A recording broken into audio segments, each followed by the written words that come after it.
लातूर जिल्ह्यामध्ये पाणी टंचाई गंभीर, तर 8 मध्यम आणि 135 लघु प्रकल्पांमध्ये केवळ 13.70% इतका जलसाठा, तर टंचाई निवारण उपायांना 31 ऑगस्ट पर्यंत मुदतवाढ।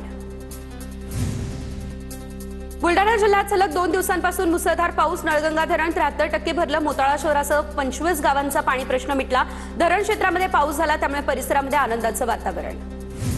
नंदुरबारच्या नवापूर तालुक्यात गेल्या 24 तासांपासून मुसळधार पाऊस, तर रंगावली धरण 100% भरलं, धरणाचे दरवाजे उघडले, रंगावली आणि रायगड या नदीला पूर आला, नागरिकांना सतर्क राहण्याचं आवाहन। चंद्रपूर शहर आणि जिल्ह्यातील पूर परिस्थिती नियंत्रणात, वर्धा, इराई आणि झरपट नद्यांची पाणी पातळी झपाट्यानं खालावली।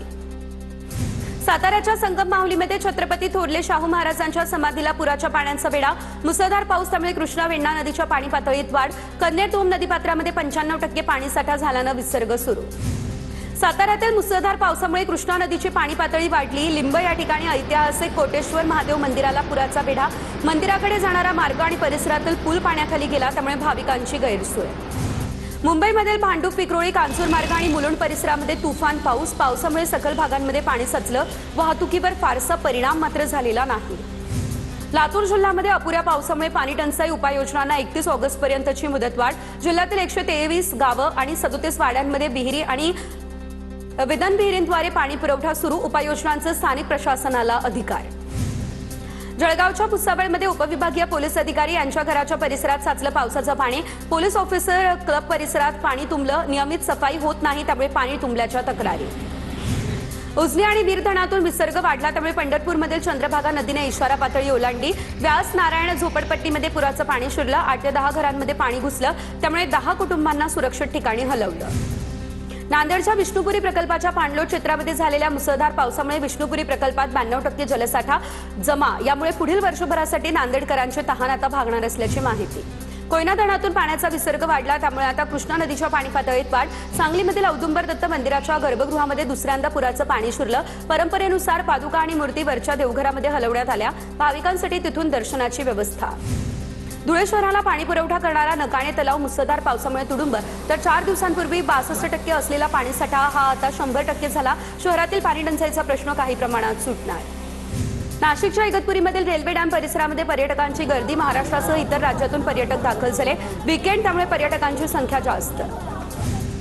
पुण्यातील चासकमान धरण ओव्हरफ्लो झालं, धरणातून भीमा नदीपात्रात 13,000 क्युसेकने पाण्याचा विसर्ग, घाटमाथ्यावरील जोरदार पावसामुळे धरणाच्या पाणी पातळीत झपाट्यानं वाढ। लोणावळ्यातील भुशी डॅमवरती पर्यटकांची गर्दी, राज्याच्या कानाकोपऱ्यातून पर्यटक मोठ्या प्रमाणात पोहोचले, प्रशासनाच्या सूचनांचं पालन करून सुरक्षिततेची काळजी घेण्याचंही आवाहन। सिंधुदुर्गच्या आंबोलीमध्ये पर्यटकांची गर्दी, वर्षा पर्यटनासाठी पर्यटकांची आंबोलीमध्ये गर्दी, कोकणी जेवण आणि आंबोलीमध्ये पडणाऱ्या मुसळधार पावसाचा पर्यटक घेतात आनंद। अमरावतीमध्ये मुसळधार पाऊस, जिल्ह्यातील प्रसिद्ध मुक्तागिरी या ठिकाणी धबधबा पूर्ण क्षमतेने प्रवाहित, धबधबा बघण्यासाठी पर्यटकांची तुफान गर्दी। बुलढाण्याच्या मलकापूर या ठिकाणच्या शेतामध्ये 3 दिवसांनंतरही पाणीच पाणी, 30,000 हेक्टरवरील पिकांचं नुकसान झालं असा अंदाज। धाराशिवमध्ये शेतकऱ्याला प्रीमियमपेक्षा देखील कमी विमा रक्कम प्राप्त, संतप्त शेतकऱ्यांचा चक्काजाम, आंदोलनाचा इशारा, दिव्यांग शेतकऱ्याला 211 रुपये पीक विमा मिळाला, त्यानंतर शेतकरी आक्रमक, विमा कंपनी प्रशासनाविरोधात महामार्गावर आंदोलन करण्याचा इशारा, शेतकऱ्याला अत्यल्प भरपाई मिळाल्यानं शेतकरीही नाराज। कर्जमाफीऐवजी कर्जमुक्ती द्या, शेतीमालावरील बंदी उठवा आणि हमीभाव द्या अशा विविध मागण्यांसाठी आता 9 ऑगस्टला नांदेडमध्ये राज्यस्तरीय शेतकरी परिषद घेतली जाईल, शेतकरी नेते रघुनाथदादा पाटील यांची ही माहिती।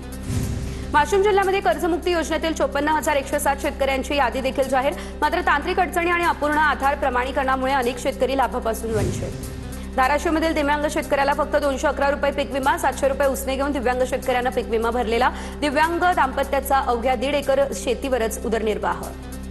प्रधानमंत्री पीक विमा योजनेमध्ये अर्ज करण्याची अंतिम मुदत वाढवली, 10 ऑगस्टपर्यंत शेतकऱ्यांना अर्ज करता येणार। जळगावच्या मुक्ताईनगरमध्ये अतिवृष्टीमुळे शेतकऱ्यांचं नुकसान झालं, हातातोंडाशी आलेलं पीक हिरावलं त्यामुळे शेतकरी हवालदिल झाले। जळगाव जिल्ह्यामध्ये 30 आणि 31 जुलैच्या अतिवृष्टीमुळे 578 गावांमधील 78,000हून अधिक शेतकऱ्यांचं नुकसान, प्राथमिक अहवालानुसार 50,000 हेक्टरवरती जास्त क्षेत्रावरील कापूस, मका, सोयाबीन आणि इतर पिकं बाधित झाली आहे, पंचनामे या संदर्भातले सुरू। नंदुरबार जिल्ह्यातील दमदार पावसानं शेतकऱ्यांवरील दुबार पेरणीचं संकट हे आता टळलं, 2 महिन्यांच्या प्रतीक्षेनंतर पावसाची हजेरी, शेतकऱ्यांमध्ये समाधानाचं आणि आनंदाचं वातावरण। वाशिम जिल्ह्यात यंदा मोठ्या प्रमाणावरती हळदीची लागवड, शेतकऱ्यांकडून पिकांच्या संरक्षणाच्या कामाला सुरुवात, पांगरी नवघरे शिवारामध्ये हळदीवरती हुमणी किडीचा प्रादुर्भाव होऊ नये यासाठी शेतकऱ्यांकडून फवारणी। अहिल्यानगर जिल्हा प्राथमिक शिक्षक सहकारी बँकेच्या सभेआधी गोंधळ, सभासदांचा अपमान केल्याच्या आरोपावरून महिला सदस्य आमने-सामने, जिल्हाबाहेरील सभासद करण्याच्या प्रस्तावाला विरोधकांचा हा विरोध.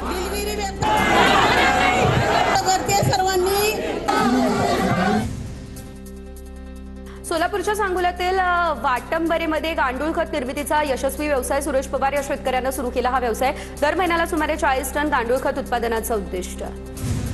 रायगडच्या माणगाव शहरातील साईनगर परिसरातील रस्ता पूर्णतः खड्डेमय, तातडीने दुरुस्तीची मागणी. या मार्गावर मोठ्या प्रमाणात वाहतुकीची वर्दळ, अपघाताचा धोकाही वाढला. जळगावमधील तरसोद पारधी बायपास पुलाला तडे गेले. 3 दिवसांपासून महामार्गावरील वाहतूक बंद. पुलाच्या दोन्ही बाजूचा भराव कोसळण्याच्या स्थितीत, त्यामुळे वाहतूक बंद.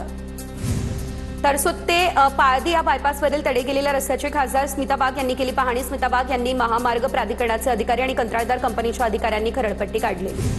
रायगडच्या महाडमध्ये सावित्री पुलाचा एक्सपान्शन जॉईंट दुभागला, लोखंडी अँगलवरती आला, त्यामुळे अपघाताचा धोका वाढला. राष्ट्रीय महामार्ग विभागाने संबंधित कंपनीला तातडीने दुरुस्तीचे आदेश दिले. खड्डे चुकवण्याच्या नादात ट्रकचा भीषण अपघात. नंदुरबारमधल्या नवापूर कोंडाईबारी घाटामध्ये ही घटना घडली. इचलकरंजी शहरातील रखडलेल्या सिमेंट काँक्रीटच्या रस्त्यांच्या कामाविरोधात काँग्रेसचं चिखलामध्ये दंडवत आंदोलन. गणेशोत्सवापूर्वी रस्त्याची कामं पूर्ण करण्याची मागणी. सोलापूरच्या करमाळ्यामध्ये संजय राऊतांच्या प्रतिकात्मक पुतळ्याला भाजपचं जोडे मारो आंदोलन. जयकुमार गोरेंबद्दल राऊतांनी केलेल्या वक्तव्याचा निषेध. संजय राऊतांविरोधात जोरदार घोषणाबाजी करण्यात आली. भिवंडीमधील कोहिनूर अपार्टमेंट दुर्घटनेनंतर महापालिकेच्या पाडकामाला रहिवाशांचा तीव्र विरोध. संपूर्ण पंचनामा, महत्त्वाचं साहित्य बाहेर काढणं आणि पर्यायी निवासाचे लेखी आश्वासन मिळाल्याशिवाय पाडकाम करू नये अशी मागणी. रहिवाशांच्या विरोधानंतर महापालिकेने पाडकामाची कारवाई ही तात्पुरती स्थगित केली आहे. कल्याण डोंबिवली स्मार्ट सिटी प्रकल्पातील 329 सीसीटीव्ही कॅमेऱ्यांपैकी 102 कॅमेरे बंद असल्याचं समोर आलं. त्यामुळे पोलीस तपास आणि वाहतूक व्यवस्थापनामध्ये अडथळे. पालिका आणि पोलीस प्रशासनाकडून तातडीने दुरुस्ती आणि चौकशीचे आदेश. नंदुरबारमध्ये विजय चौधरी यांच्या कथित ऑडिओ क्लिप विरोधात गुजर पटेल समाजाचा मुकमोर्चा. मंत्री रक्षा खडसे आणि एकनाथ खडसे यांच्याबाबत कथित आक्षेपार्ह वक्तव्याचा निषेध. तर नवापूर चौफुली ते जिल्हाधिकारी कार्यालयापर्यंत हा मोर्चा. भारतीय शेतकरी कामगार पक्षाच्या वर्धापन दिनानिमित्त पद्मश्री भिकल्या दिंडा यांचा गौरव. जयंत पाटील, रोहित पवार आणि हर्षवर्धन सपकाळ यांची प्रमुख उपस्थिती. इचलकरंजी महानगरपालिकेने आपत्ती व्यवस्थापनात समाज घटकांचा सहभाग वाढवण्यासाठी 6 तृतीयपंथीयांची रेस्क्यू फोर्स स्थापन केली. तर या पथकाला पंचगंगा नदीकाठी प्रत्यक्ष पूर बचावाचे विशेष प्रशिक्षणही देण्यात आले. शेगाव नगर परिषदेने शहर सौंदर्यीकरणासाठी खरेदी केलेलं साहित्य नगर परिषदेच्या आवारातच अडगळीत पडल्याचा आरोप. नागरिकांच्या पैशांचा अपव्यय झाल्याचा सवाल उपस्थित. तर प्रशासनाकडून स्पष्टीकरणाची देखील मागणी. फ्रेंडशिप डे निमित्त अभिजित दिपकेंना चिमुकल्यांकडून शुभेच्छा. छत्रपती संभाजीनगर या ठिकाणच्या निवासस्थानी अभिजित दिपकेंना भेटण्यासाठी नागरिकांसह जेनझी तरुणांची गर्दी. नवी मुंबईच्या आरबीजी फाउंडेशननं शेतकऱ्यांच्या बांधावर जाऊन मैत्री दिन साजरा केला. महिला शेतकऱ्यांना आरबीजी फाउंडेशनकडून रेनकोटचं वाटप.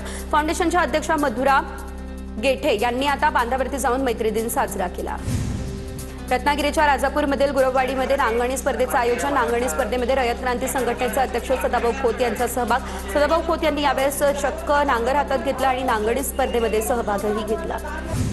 संगमनेरमध्ये पाकिस्तानी सौंदर्य प्रसाधनांचा साठा जप्त. पाकिस्तानात तयार होणारी गोरी ब्युटी क्रीम आणि गोरी डे अँड नाईट क्रीम विक्रीसाठी उपलब्ध असल्याचा प्रकार उघड. संबंधित दुकानदाराविरुद्ध संगमनेर शहर पोलीस ठाण्यामध्ये गुन्हा दाखल. उत्पादनांच्या विक्रीबाबत एफडीए कडून पुढील तपास देखील सुरू. वाशिम शहरामध्ये प्रतिबंधित अन्नपदार्थांची विक्री करणाऱ्या पानटपऱ्यांवरती अन्न औषध प्रशासनानं कारवाई केली. शहरातील काही पानटपऱ्या बंद करून त्यांना नोटीसही पाठवल्या. अन्नपदार्थांची विक्री आढळल्यास दुकान सील करण्यात येणार असल्याची माहिती. राज्यातील शाळांमधील मध्यान्ह भोजनाच्या गुणवत्तेबाबत आता अन्न आणि औषध प्रशासनानं कडक भूमिका घेतली. विद्यार्थ्यांना दिल्या जाणाऱ्या भोजनाची गुणवत्ता तपासण्यासाठी एफडीए आयुक्त तुकाराम मुंडेंकडून नवी नियमावली लागू. नवी मुंबईच्या कोपरखैरणे पोलिसांकडून पानटपऱ्यांवरती कारवाई. 10 गुन्हे दाखल तर 19,962 रुपयांचा मुद्देमाल देखील करण्यात आला जप्त.